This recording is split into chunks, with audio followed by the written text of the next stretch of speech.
अस्सलाम वालेकुम। आज हम लोग जो डिस्कस करने लगे हैं वो 12वीं क्लास की जो मैथमेटिक्स है उसके बारे में डिस्कस करने लगे हैं कि वो बच्चे जिन लोगों को 12वीं क्लास की मैथमेटिक्स को पास करने में इशू बनते हैं और उनको कोई शॉर्टकट चाहिए,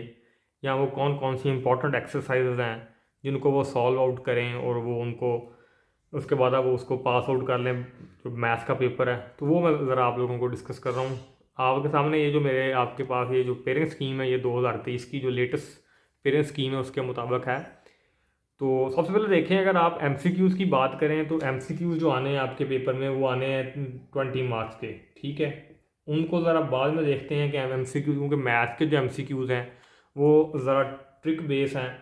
कि उनकी जो तैयारी है वो मैं आपको बाद में बताता हूँ कि वो आपने कैसे करनी है। लेकिन 12वीं क्लास की जो आपके पास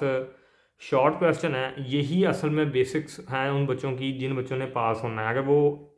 इस शॉर्ट क्वेश्चन को अच्छे तरीके से अक्लमंदी के साथ हैंडल कर लें तो वो बड़ी आसानी से पास हो सकते हैं। तो सबसे पहले अगर हम देखें, एज मशहूर है जैसा कि चैप्टर नंबर 2 और चैप्टर नंबर 3, अगर ये दो चैप्टर आप लोगों ने कर लिए हैं तो आप लोग समझें कि 12वीं क्लास में पास हैं। लेकिन चैप्टर नंबर 2 और चैप्टर नंबर 3 में काफ़ी मुश्किल चीज़ें मौजूद हैं जो कि एक मेडियोकर बच्चे के लिए भी टेंशन क्रिएट कर दी है। अगर इवन दो अगर हम किसी वीक बच्चे की बात करें तो उसके लिए तो बहुत ही ज़्यादा मुश्किल क्रिएट करती है।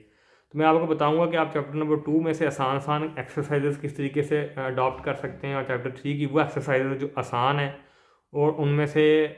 मेजॉरिटी जो क्वेश्चन हैं वो आते भी हैं, तो उनको साथ लेके चलें किस तरीके से आप इस पेपर को क्रैक कर सकते हैं। तो सबसे पहले अगर हम शॉर्ट क्वेश्चन की बात करें तो जैसा कि मैंने ये पेरेंट स्कीम में आपके पास लिखा हुआ है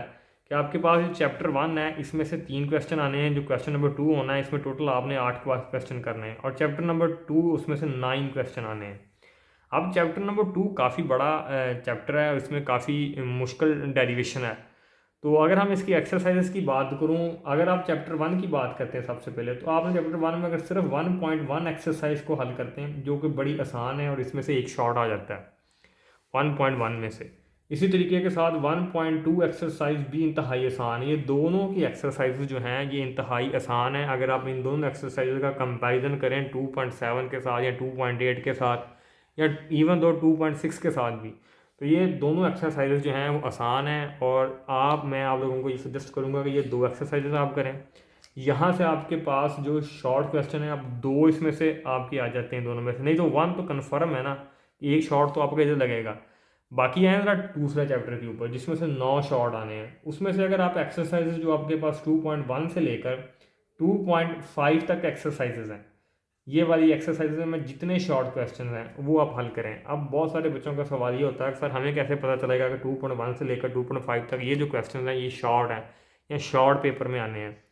तो बच्चे जब आप क्वेश्चन हल करते हैं तो जो क्वेश्चन है वो उसकी जो नवीयत होती है वो खुद ही आपको बता देता है कि मैं शॉर्ट में आना है कि लॉन्ग में आना है। तो 2.1 में जो सवालात हैं आपके पास वो आपने हल करने हैं, सिर्फ और सिर्फ वो वाले करें जो शॉर्ट क्वेश्चन पेपर में आ रहे हैं। और अगर आपके पास A+ मौजूद है आप उसको पास रखें, तो A+ से आप लोगों को बहुत सारी एक्सरसाइज में जो रिपीटेड सवाल हैं, जैसे 2.1 में से कोई अगर सवाल कितनी दफ़ा रिपीट हुआ है, 2.2 से कितनी दफ़ा रिपीट हुआ है, 2.3 से सवाल जो जौन से रिपीट हुए हैं, या इनमें जो दूसरे चैप्टर की एग्जाम्पल्स हैं, अगर आपके पास A+ मौजूद हो तो A+ से आप ख़ुद भी वो सवालात देख सकते हैं कि ये सवालात बार बार रिपीट हो रहे हैं, तो उनके ऊपर मेहनत करें। और मैं आपको बताऊं 2.1 से 2.5 तक जो टोटल क्वेश्चन निकलेंगे ना, इंपॉर्टेंट टोटल निकलेंगे वो 30 क्वेश्चन निकलते हैं इंपॉर्टेंट। अगर आप A+ की मदद से देखेंगे तो तकरीबन 30 सवाल ऐसे होंगे जो आप लोगों के पास इंतहाई इम्पॉर्टेंट होंगे, और उन 30 में सवालों में से आपके पास पेपर में 6 से 7 शॉर्ट क्वेश्चन जो हैं वो आ जाते हैं यहाँ तक,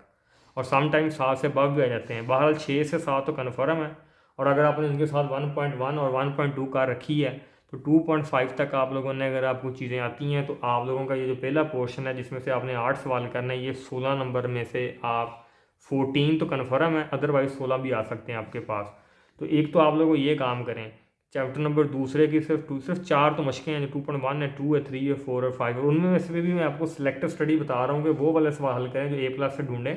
जो बार बार रिपीट हुए हैं। इसी तरीके से अगर हम तीसरे चैप्टर पे आते हैं, अब जो तीसरा क्वेश्चन वैसे देखें तो तीसरे चैप्टर में से 10 सवाल आने हैं और पाँचवें चैप्टर में से 2 सवाल आने हैं। तो जो तीसरा आपके पास चैप्टर है, जो चैप्टर नंबर आपके पास थर्ड है, इसमें चैप्टर में ऐसे बच्चे आप लोगों ने जो एक्सरसाइज होंगे ये भी काफ़ी मुश्किल है, इसमें जो आपके पास इंटीग्रेशन है वो काफ़ी मुश्किल हो जाती है आगे जाकर। तो अगर आप इसकी एक्सरसाइजेज देखें तो 3.1 से लेकर अगर आप 3.4 तक एक्सरसाइजेज देखें तो इस एक्सरसाइजेज में जो शॉर्ट क्वेश्चन है सेम एज इट इज़, इसमें भी आपने A+ निकालें और A+ रखें पास अपने, तो आपके पास 3.5 तक 5 4 5 में से भी क्वेश्चन फर्स्ट आ जाता है। 3.1 और 3.5 से अगर A+ से आप निकालें तो इसमें भी मैक्सिमम जो सवाल निकलेंगे वो भी 30 के राउंड बाउंड ही सवाल निकलते हैं, इससे ज़्यादा सवाल नहीं निकलते यहाँ से। अगर आप देखें जो बार बार रिपीट होते हैं तो वही पेपर में मोस्टली आते हैं, और वहीं से अगर आप लोगों को सवाल हल करने की समझ बूझ हो, अगर उनसे थोड़ा मुख्तलिफ भी आ जाए तो कर लेते हैं। तो ये सवाल, ये जो 3 4 मशकें हैं इनमें से अगर 30 क्वेश्चन तकरीबन बनते हैं, ये मैं बहुत ज़्यादा सवाल बता रहा हूँ, 30 इनसे कम ही बनेंगे, इनसे ज़्यादा नहीं बनेंगे। तो अगर आप निकाल के देखेंगे तो मोस्टली रिपीटेड सवाल होंगे, और इनसे कम होंगे, उनमें से सवाल रिपीट होंगे। अगर ये आप कर लेते हैं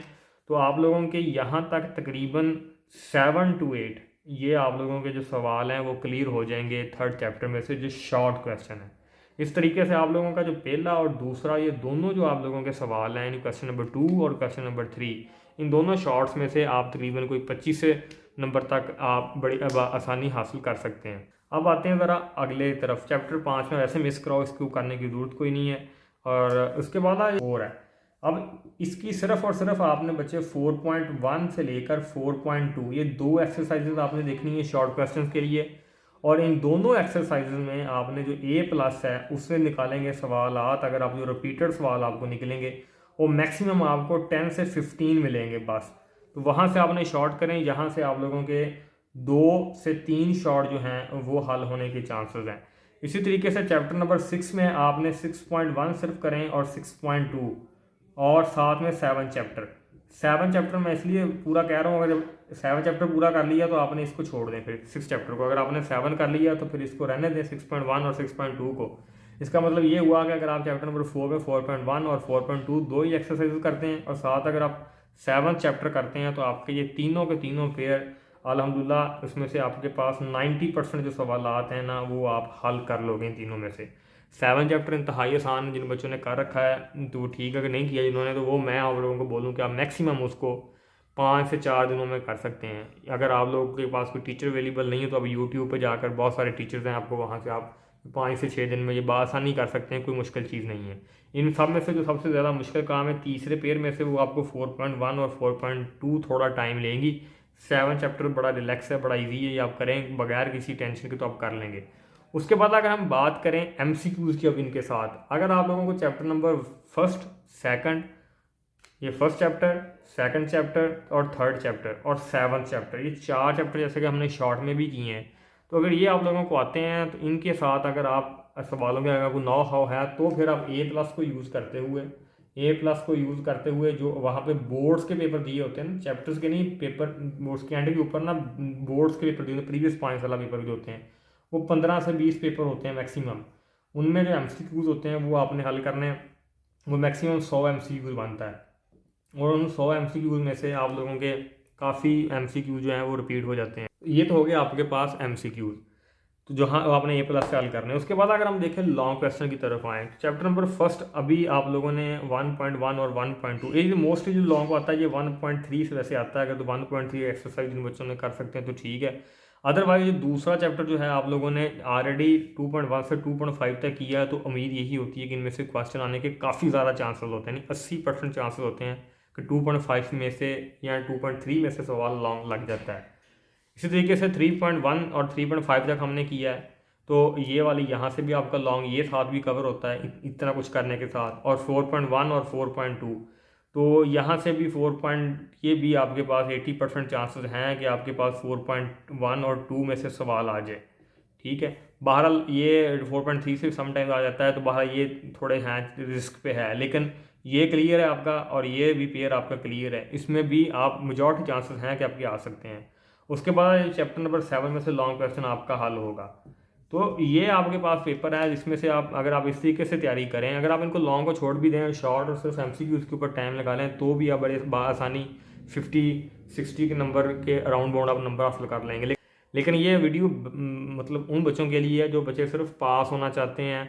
तो उनके लिए तो यही गाइडेंस है मेरी, क्योंकि जब अब वीडियो मैं शूट कर रहा हूँ तो तकरीबन या आपसे 20 से 25 दिन का पेपर है, तो तब मैं आप लोगों को सजेस्ट नहीं करूँगा कि आप लॉन्ग की तरफ इतनी तवज्जो दें। अब मैं कह दूँगा आप सिर्फ शॉर्ट क्वेश्चन और MCQs की तरफ तवज्जो दें।